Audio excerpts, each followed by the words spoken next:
Thank you so much for tuning in. Today, we're going to talk about the home buying process from beginning to end. And this is a video version of a live seminar that we do. We do in-person events, and we also do online events in webinars. If you want to attend or be a part of one of the live sessions, my contact information is in the show notes, or it's in the email that you received this email in. Just reach out, let me know. We'll get you the schedule, and we'll get you to attend one of those events. So like I said, this is about the home buying process from beginning to end. This is a distilled version of what we do with new clients. So when you approach us and say, hey, I'm ready to start thinking about buying a home, or I'm thinking about buying a home in the relative near future, we're going to get scheduled a strategy session. We're going to schedule a strategy session with you. The strategy session really gives you all the information so that you completely understand the process from beginning to end. There's a lot of nuances. There's a lot of surprises that could come up during the process. And there's a lot of different moving pieces and a lot of different people that are involved in a real estate transaction. So we want to set you up for success, because our ultimate goal is to get you into that dream home, or to get you in that home that you need and want. And that's how we do it from the very beginning. We're professionals. This is what we do. This is how we put food on the table. So we're going to treat you in a professional manner, and not giving you that information, not having that strategy session would be setting you up to fail. So we don't want to do that. It will at least set you up for disappointment. You could probably still get a house, but it may be a tough process and a little bit more stressful than it needs to be. So that's what we do. We're going to open your eyes and pull back the curtains and show you everything in between. Now, we do a strategy session individually with you, one-on-one, because every situation is different, and it's really a case-by-case situation. So we're gonna tailor that strategy session to your needs, your specific situation. So for right now, this is kind of a distilled version, and we're just going to go through speaking kind of a not generalities, but it's going to be a broader context as we move through. So let's open up the slides. So here we are. This is called Unlock the Door to Your Dream Home, a free home buying seminar. And this is just the title page. So let's dig right into it. I am TJ McGraw. I run a team called Mission Group Realtors here in Metro Atlanta. I specifically handle probate and estate-owned properties. That's kind of my niche. But what that means for you as a buyer is I am speaking with sellers that have homes that they're getting ready to sell that are not yet listed on the market.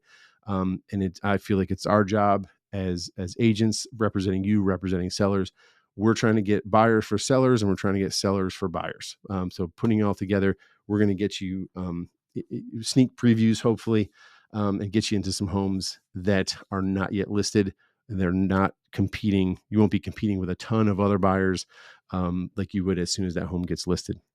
Of course, that's just a small part of the process. My team's helped hundreds of families over the years, and I've lived and worked in Atlanta for over 15 years.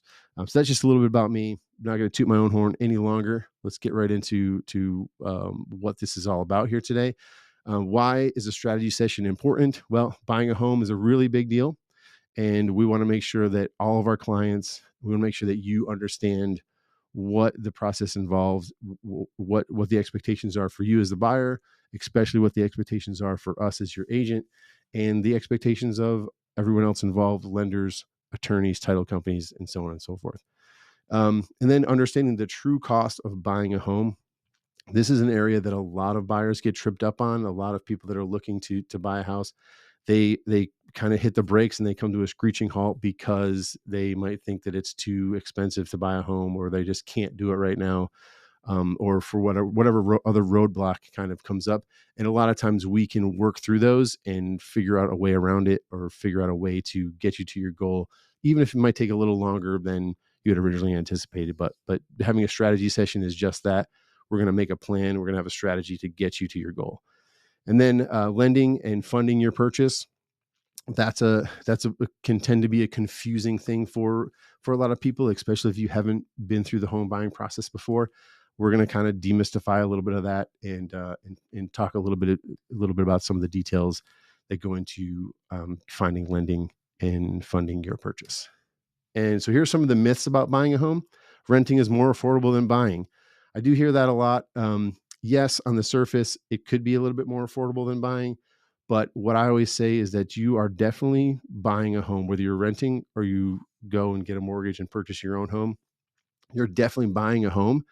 You're either buying your own home and building your own equity, or you're buying a home for your landlord and building equity for your landlord. So that's the two biggest things. So in the long run, it's not more affordable to rent because as soon as you write that check, it goes away. And I don't know if you ever heard the term rent is 100% interest. You never see that money back. You're not building equity. You're not building wealth at all by doing that. Now, I'm not knocking renting. People need to rent for many, many different reasons. I rented for a long time in my life. So renting is definitely a great thing that's available to folks that aren't in a position or don't want to buy a home. So this is not a video to convince you that renting is bad, because it's not. It's very appropriate in many situations. I just think that if you're looking to build wealth and you're thinking about buying a home, renting starts to look less and less appealing. Another myth is I need 20% for a down payment. Often, yes, if conventional loans, some investment loans are 20% down. But that's not always the case. That's not an end all be all. If that's what's stopping you, let's talk. We can get around that, most definitely, for sure. And we'll talk more about that in just a bit. Another myth is interest rates are too high. I can't afford it. And here's what I say to this: don't let that stop you from looking and learning more about the process. And here's why. If you get into a home at $300,000 with a 7.5% interest rate, that's just an example. It's not what it is right now. 7.5% interest rate, which seems kind of high. And you get into a home that's $300,000, and then your neighbor who is going to wait for the interest rates to drop, they're waiting. You've already purchased a home, $300,000, 7.5%. Your neighbor, 6 months, 8 months later, the interest rates drop. They enter the market. They're competing with a whole bunch of other buyers that were also waiting for the interest rates to drop. And what that does, because of supply and demand, it's going to drive the home prices up a little bit. So they may be getting it at a 5.5% interest rate, but they're also paying a little bit more for the home. And again, these numbers are just examples. If they're paying $330,000 for the home, where you paid $300,000 when the interest rates were higher, yeah, they have a better interest rate, but they can't refinance out of that sale price. You, at your 7.5%, can refinance down to that 5.5%. So again, all these numbers are just examples. They're hypotheticals, but hopefully it kind of describes a picture of the main point I'm trying to make is what you can refinance out of an interest rate, but you cannot refinance out of a higher sale price down the road. So that being said, enough about myths. Today we're going to talk about this is the roadmap for the home buying, for purchasing a home. This is essentially the roadmap for doing it. It's starting with meeting with a real estate professional, which this is kind of it. Hopefully this inspires you to reach out to, if not us at Mission Group, to an agent and get more of your questions answered, because this video might actually make you have more questions than you did when you started. So, which is a good thing, because they're learning and learning the process. So I'm going to break this down into 3 sections for the video. The first one, kind of the top row, the middle row, and then the bottom row. So first we're going to talk about the top row here. So we're moving right along. So you want to build your team. It takes a lot of people to close a real estate transaction. So you've kind of raised, I'm going to assume that you are at least interested in buying a home for yourself. And that's why you're watching this video. So this is where you start. Start by talking to a real estate agent, getting that information, getting some idea of what the market looks like, what the process is. We do a home buying strategy session with all of our clients because it's so important for you to really understand the nuances of the process and from start to finish. So like I said, this is just kind of a distilled version. So definitely, to get all of your questions answered, at least reach out to a real estate agent. If it's not us, somebody else. And then you want to speak with a lender. It's important. A lot of folks they say they want to buy a house, or they want to find a house first, and then they'll talk to a lender. That's putting the cart before the horse. And we're going to talk about why that is, why it's important to build that relationship with a lender before really digging into the home search process. We'll explain that in the slides coming up here. And then all these other folks, home inspector, insurance company, pest inspector, roofer, plumber, all that stuff, they are all part of a real estate transaction. But the good news is, this might be a little overwhelming when you look at this. Like, I gotta find all these people and have conversations with them and before I can go buy a home. Kind of, yes. The most important is your real estate agent and your lender. We're going to have contacts. We do this every day. We have people that we trust that have taken care of past clients. We know that they're going to take care of you if you become one of our clients. So we're going to recommend people to you. We have lists of multiple people in these different industry. Well, they're all in the home industry, but we have different companies that we can refer to you. There might be like a closing attorney. If you are an investor, we might put you with one closing attorney. If you're just a first-time home buyer, we're going to suggest a different attorney. And that is because everything's just tailored to your specific situation. It's not a one size fits all. And we're going to help you, guide you through that to make sure that you're getting the best service and your needs are met from all these different people. But you're ultimately the one that makes the decision on who you use and who you do business with. So it's very important.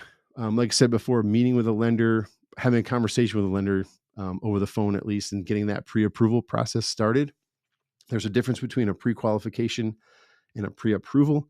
I suggest going through the pre-approval process, which just means you got to provide some more documentation. Basically, all you get approved as the borrower, and all you're missing is the property. So there's a couple of things. Like the property has to qualify for the loan as well, through an appraisal and through a title search and all that, which we'll kind of get into in a little bit. But the most important part is you getting pre-approved as a buyer. It does a couple of things. The first most important thing it does is it tells you what kind of buying power you have and what kind of home you can go look at, what kind of home you can make offers on. And it also shows sellers that you are serious and you actually can do what you say you're going to do in the offer. I don't know any seller, and certainly one that's represented by an agent. Agents are not going to they're not going to advise their clients to take an offer seriously if there's not a pre-approval or a proof of funds attached to the offer. And a proof of funds is just if you have the cash, you just get a letter from your bank that says, we have the cash to purchase this property. And a pre-approval is we have approval that we're good to go to get the money to purchase this property. Moving along. Okay. So in the home search, we're not going to pretend that you aren't, that you don't have to be a participant in your own home search. One of the biggest complaints that I hear from clients that come to us after they've had a disappointing experience with another agent is that agent I did all the work in finding my own houses to go see, and they never did any work for us on that. That's probably the smallest part of our job, smallest part of our service to you. And here's the reason why. The number one is that you're moving into that house and you know what the things that you want, the things that you need. You know what kind of house looks appealing to you. A curb appeal to me is different to you, is different to somebody else. So if you're actively searching online for homes that you want to go take a look at and then sending them to your agent, that's when your agent gets involved and really digs into the history of the property, which we'll talk about in a little bit, gets more information about that property. We schedule showings, organize that, get us out there, get us in the door. And we dig into if it's been under contract before and it's fallen out of contract, we're going to find out why. We're going to get a lot of that information during that. Now, that doesn't mean we're not going to be searching for homes as well. We're going to be sending you homes. And as a matter of fact, every home that meets your criteria, as soon as an agent enters it into the MLS, you're going to get a notification. At least if you work with us at Mission Group, you'll get a notification instantly that a new listing has hit the market. And you'll be one of the first people to see it online. And which, if you're searching on Zillow and stuff like that, you'll get notifications, but they aren't as instant as when we send them to you. So, and like I said before, we have off-market properties that will, if they meet your criteria, we're definitely going to let you know about it. So getting pre-approved, this is just an expectation thing, what you're expected to do and what we're expected to do as agents. Because you need to get the pre-approval. We can't get that for you, unfortunately. I suggest making a list of your needs and wants in a property. It's very helpful as far as what things are negotiable for you and what things are a must-have. I always use the example of like a fenced in backyard. If you find a house that has everything, checks off all the boxes except the fence, you probably live without the fence for a couple of months while you get settled and then put your own fence in, that kind of thing, like what are needs and what are wants.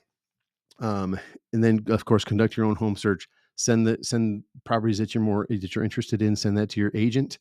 Let us dig in, let us figure out all the nuances, all the information, what the utilities cost and all that stuff.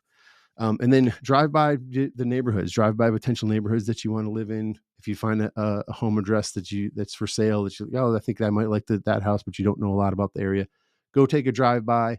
Make sure the neighbors are neighbors, the homes that look like the homes in a neighborhood that you want to live in. And one of the most important things is, what's the commute like to work? Is it a tolerable commute? How far away is shopping, schools if you have children? All of that stuff. It's really helpful to do a few drive-bys of some neighborhoods that you're interested in. And then us as agents, we're going to send you homes as soon as they hit the market. We're going to inform you of off-market properties coming soon. As like I said, our value really comes in getting this information. The stuff that's not on Zillow, we have access to that. We have ways to figure out that information, and we do it every day. So we can kind of produce that stuff for you. Any questions that you have about property, we can usually find the answer for you. Scheduling showings, identifying potential issues to negotiate later on if we start to get under contract or make offers. When I go to a showing, I'm looking for things that might be an issue, something that might be a little bit off about the house, where you as a buyer, of course, you're going to be looking around, how big are the bedrooms? Are the countertops stone? You're going to be looking at the aesthetics a lot, because that's just the way we look at homes. I've been in so many homes that I'm going to notice if there's something off about an outlet, for example. It's kind of a small thing, but, or if there's it looks like there might be a subtle issue with the foundation, I should be able to kind of pick that out before we get into the process. Again, once we get under contract and due diligence, we're going to get a home inspection. I'm not a home inspector, but I can kind of identify things that might be an issue moving forward to really have you make an informed decision. So protecting your interests at all costs is what we do. So moving into the second part here, we've found a house. You want to make an offer. So what we do is we get together, usually over the phone, and we discuss what the terms of the offer will be, meaning sale price, other terms like closing day. If there's an outlet that needs to be fixed, for example, I mean, that's a small thing. It's kind of a bad example, but if there's something that needs to be fixed, that's obvious. We're going to include that in the offer to purchase. We might ask for a home warranty if the AC is old, if the heating and air conditioning system is old. We might ask for a home warranty to be purchased by the seller. There's a lot of nuances, case by case, house by house. It's all going to be different. So that's why it's important to sit down and really discuss and really understand what you're offering to the seller to purchase the home. Then we negotiate the contract. We're going to negotiate that offer. They might send a counter offer back. We're going to get to either you won't get to an agreement. They call it a meeting of the minds. Either we won't get to that agreement, or you'll get to terms that are acceptable for you and the seller, and we're going to move forward with going under contract. At that moment, you'll have a due diligence period, and you'll be expected to pay the earnest money. Now, what earnest money is, it's just a deposit. It's not really a deposit technically, but an example, the closest thing is a deposit, which it's just money. It's about 1% of the sale price usually.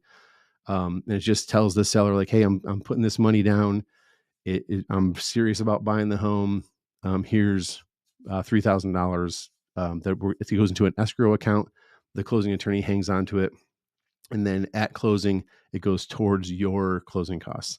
So you don't lose the money. You're just putting it up as you could potentially lose it. We'll talk about that in a minute. But during the due diligence period, you can get that back and you can walk away from the contract for any reason.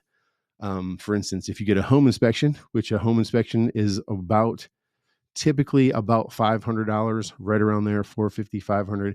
If you get a really large home with a lot of square feet, it might be a little bit more. Some properties that have, like an in-law apartment over the garage, that might be a little bit more in inspection, but typically you can kind of budget to spend about $450, $500 on a home inspection.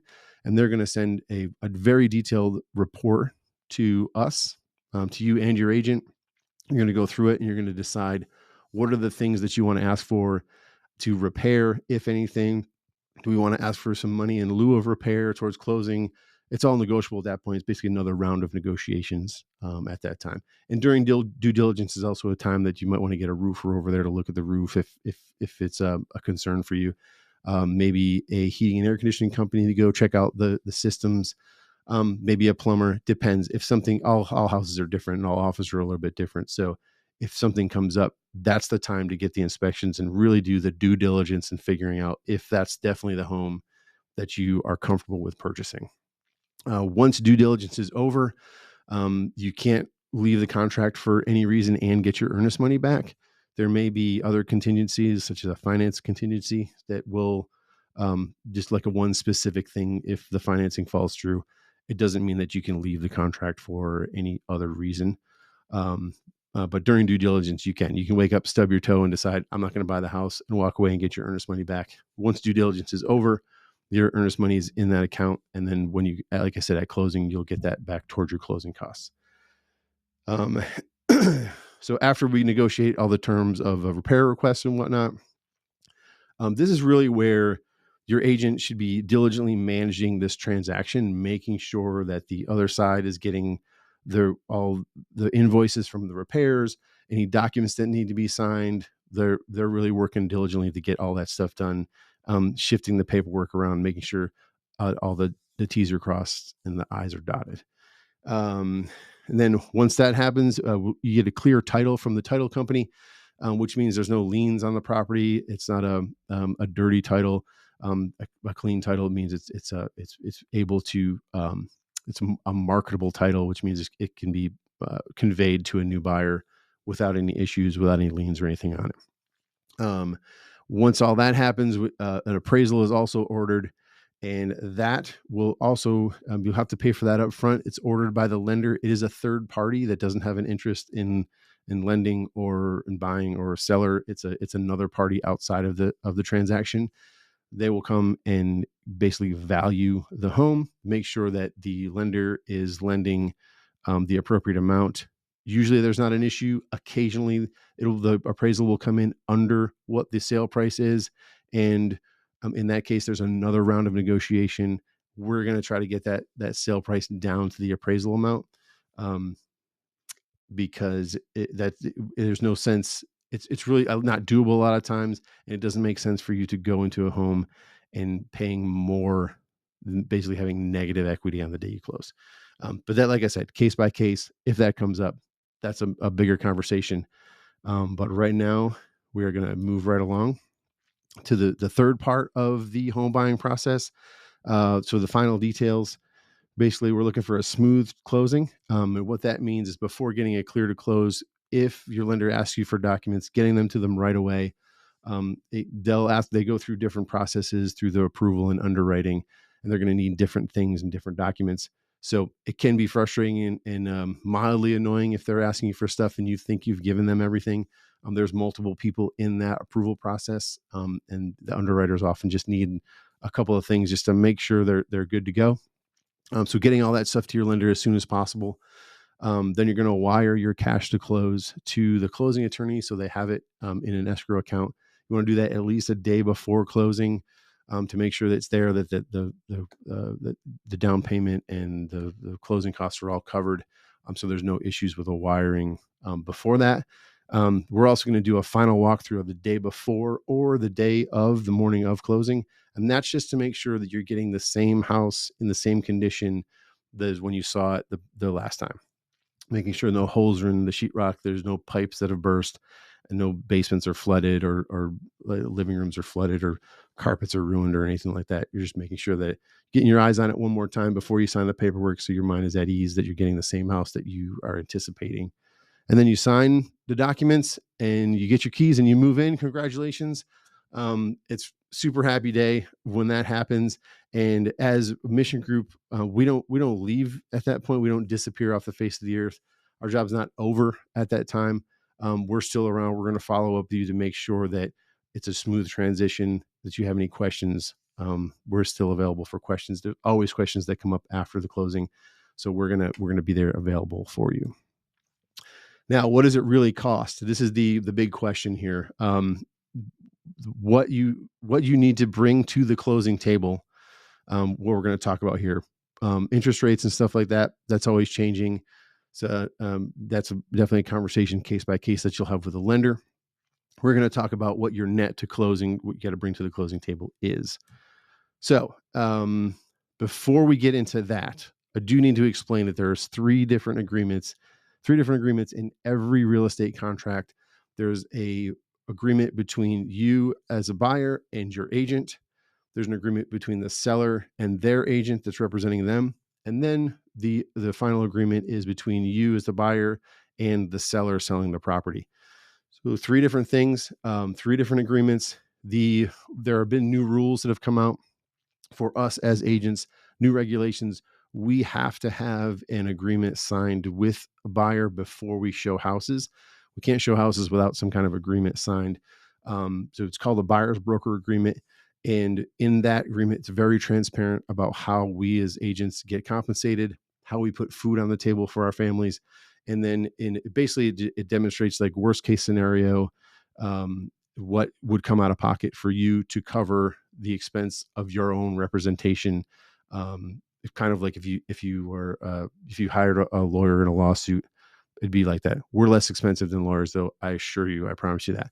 And then the seller, same thing. Seller broker engagement is between a seller and an agent.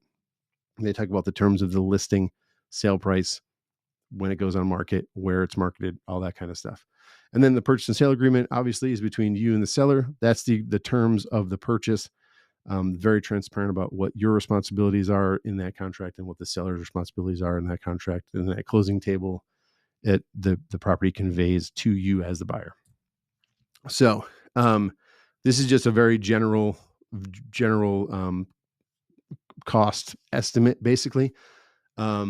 There's really three categories that all your costs are going to go into when it comes to what that amount is that you have to bring to the closing to be able to purchase the home. The first one is the down payment. And I put 20% here. We did talk about earlier. We're going to talk about ways to get that down, to bring that 20% down. But in general, a typical conventional loan, or if you are an investor and you're getting an investment loan, you're going to expect to pay about 20% down. Closing costs are going to be between 3 and 4% of the sale price, and that includes attorney fees, lending fees, recording fees, anything that has to do with the actual closing of the property. It also your prepaid insurance may be in there. Property insurance and prepaid taxes will also be in there as well. That's what makes up the 3 to 4% for closing costs. And then there's real estate services. Mission Group, we charge 3% typically for our real estate services. We're professionals. This is what we do: is we put food on the table. We go above and beyond, bringing value and really explaining the whole process, negotiating, working diligently for your best interests, and making sure that you are getting a home for the least amount of money as possible. Sale price and what cash to close, as we're going to demonstrate here. So, like I said before, there's these three different categories of costs. Well, I like to put them together and explain to them as kind of a net out of pocket for you, and that is what we call cash to close. So that all three of those categories put together in kind of a lump sum is going to be, like I said, the net out of pocket for you at the closing table. Now, it's our job, if you have the right team involved, we're going to get that lower, make sure that amount is as low as it possibly can be. But let's just talk about the examples from the amounts we had before.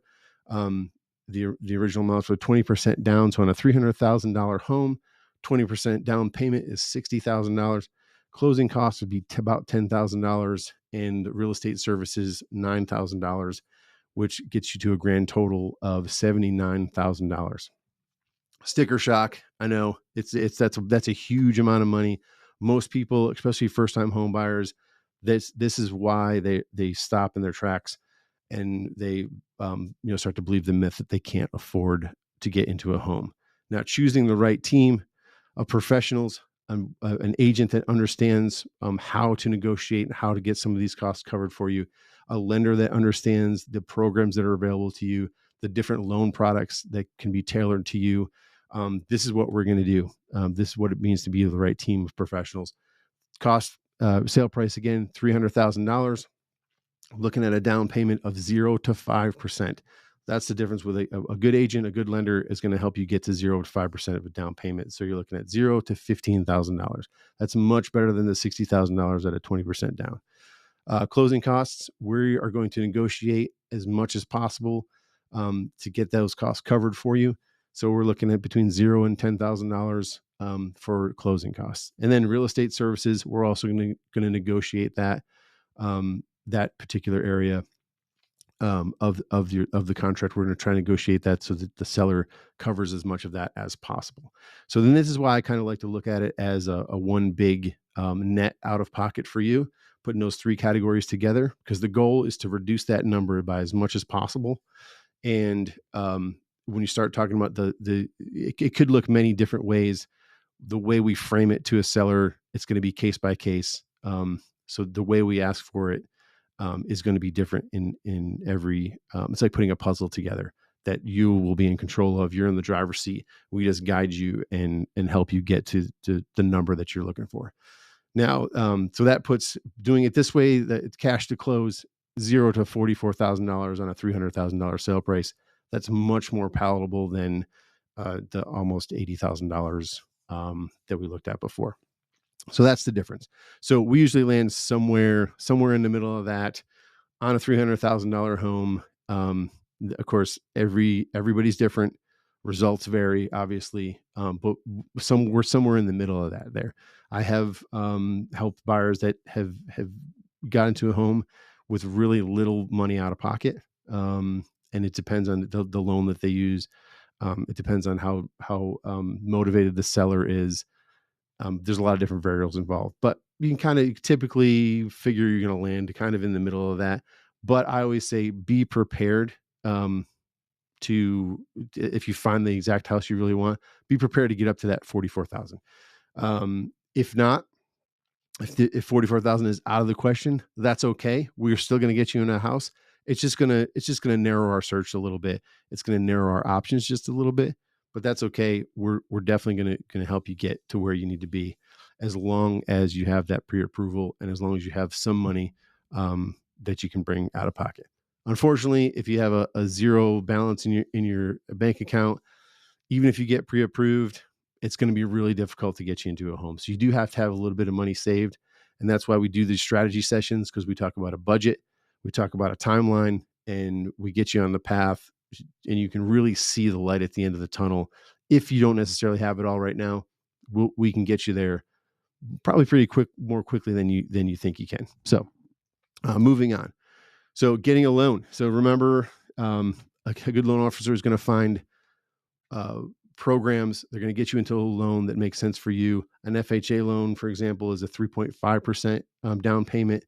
There are also grants available for down payment assistance and down payment assistance programs.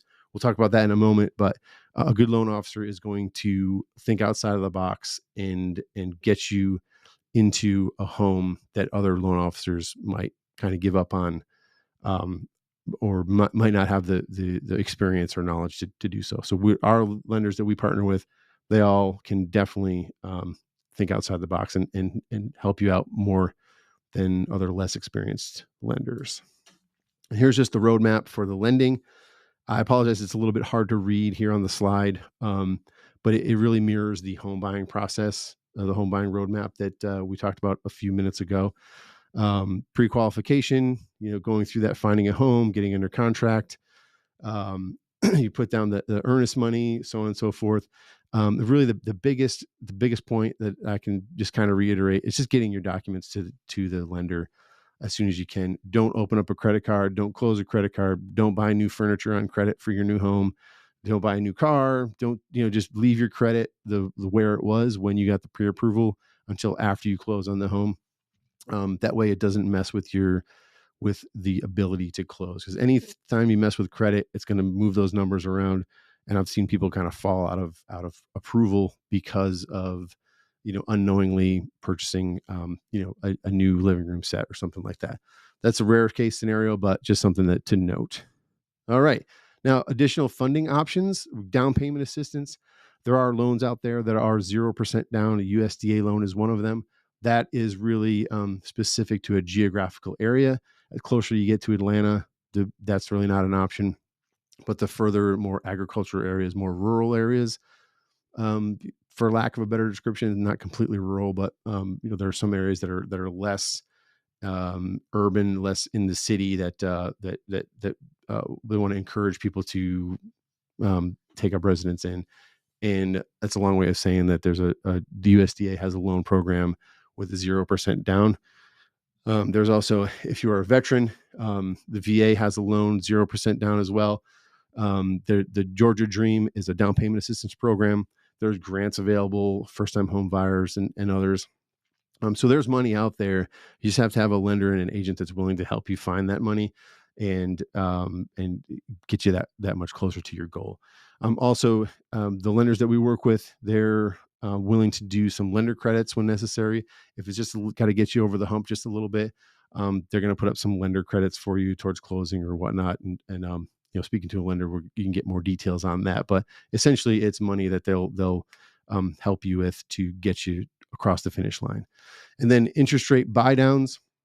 Quickly, to explain that, it's really just money that's put up where you buy down an interest rate. There's a 2-1 buy downs where the interest rate's down for the first year or so, and then it goes up the next year and up to the permanent level in the third year.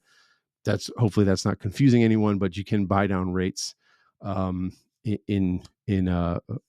make it the interest rates and your payments a little bit more affordable, at least for the first couple of years. Previously, lenders weren't able to do that for you. Now lenders are able to help buyers by actually buying the buy down. The lender takes on that cost is buying it down. Again, I'm not a lender.